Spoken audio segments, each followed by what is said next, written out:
यहाँ रैली नहीं रेला दिखा रहा है और 2024 में यहाँ खेला दिखेगा। कांडी विधानसभा क्षेत्र के लोगों की सेवा, यहाँ के लोगों की आस्था और विश्वास, ये सारे का प्रतीक बन चुके हैं अर्जुन बैठा जी। तो निश्चित रूप से 2024 में अर्जुन बैठा जी के नेतृत्व में यहाँ के लोगों के हित में, यहाँ के विकास के लिए निश्चित रूप से यहाँ पर केला का वर्चस्व रहेगा, केला का प्रतिनिधित्व यहाँ से होगा। टॉप से घी खाओ देसी और चलाओ सिर्फ मैसी, क्योंकि बाकी सब सिर्फ ट्रैक्टर हैं। ये मैसी। जैसा कि आप सभी देख पा रहे हैं कि आज हमारे सामने गोमिया के विधायक लंबोदर महतो हैं। इनसे जानने की कोशिश करेंगे कि सर गांडे में रैली नहीं रेला देखा जा रहा है, क्या कुछ लोगों को संदेश देना चाहेंगे या तो गांडे की धरती से क्या कुछ आगाज हो रहा है? सर आज देखिए, यहाँ रैली नहीं रेला दिखा रहा है और 2024 में यहाँ खेला दिखेगा।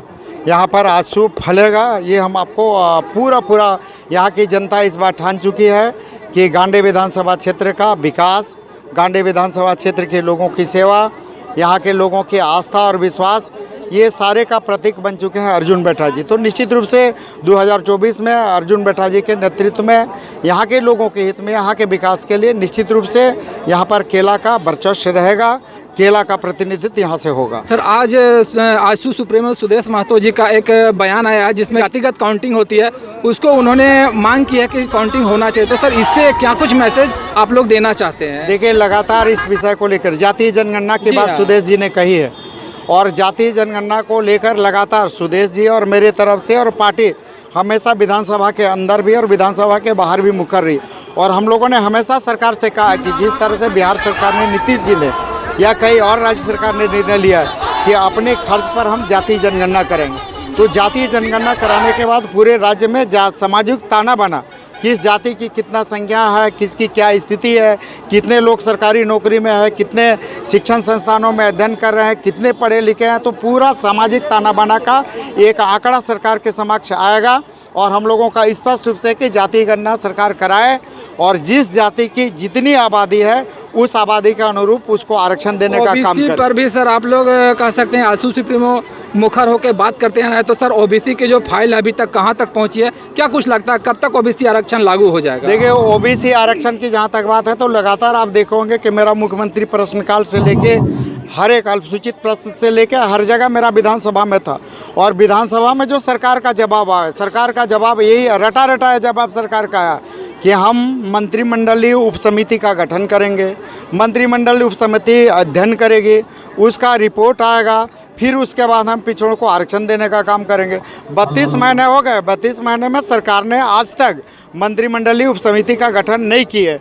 निश्चित रूप से उल्टे सरकार पिछड़ों को आरक्षण देने के बदले आरक्षण छीनने का काम किए। अभी आप पंचायत चुनाव में देखे होंगे कि 10,000 से ज़्यादा पद जो पिछड़ों के लिए आरक्षण थे, इसको आरक्षण को हटा के उसको सामान्य करके उसके पिछड़ों के हक और अधिकार को छीनने का काम किए। और अभी तुरंत हम लोगों ने विधानसभा में भी बात किया था कि सुप्रीम कोर्ट के आदेश के आलोक में आप ट्रिपल टेस्टिंग कराइए, एक कमीशन का गठन करिए, ट्रिपल टेस्टिंग करिए, उसका रिपोर्ट लीजिए और यहाँ के पिछड़ों को आरक्षण दीजिए। ये सरकार पूरी तरह से, मेरे ही प्रश्न के आलोक में मुख्यमंत्री का जवाब था कि हम पंचायत चुनाव के बाद ट्रिपल टेस्टिंग के लिए कमीशन का गठन करेंगे। मुख्यमंत्री का विधानसभा में यह आश्वासन है और उसके बावजूद आज तक कमीशन का गठन नहीं।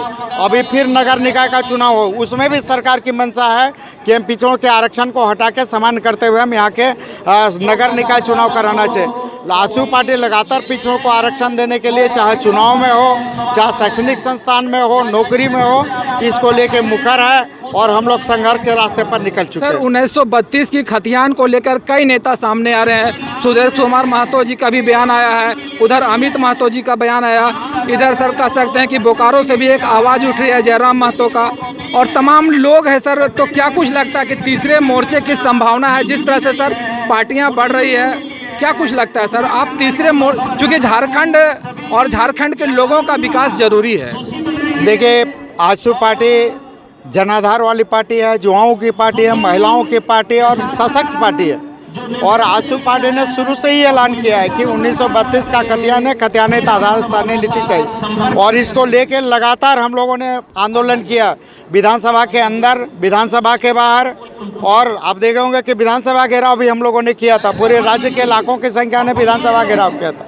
और ये आपको जानकारी होगा कि एकमात्र विधायक, 81 में एकमात्र विधायक आशु पार्टी का है जो लगातार विधानसभा के हर सत्र में प्रत्येक दिन 1932 का खतियान या खतियानत आधारित स्थानीय नीति लागू करने को लेकर लगातार धरना पर बैठने का काम किया है। सरकार को सदन के अंदर घेरने का काम किया है, सदन के बाहर हम लोग संघर्ष करने का काम किया है और सरकार को बाध्य किया कि 1932 के खतियान के आधार पर स्थानीय नीति लागू करें। धन्यवाद दोस्तों। तो ये थे गोमिया के विधायक जी, जिन्होंने कह सकते स्पष्ट तौर पर कहा है कि 1932 का खतियान लागू होगा और तमाम जितने भी जनता के सवाल थे उन पर इन्होंने मुखरता से जवाब दिया है। धन्यवाद। बने रहिए हमारे चैनल राइजिंग झारखंड के साथ।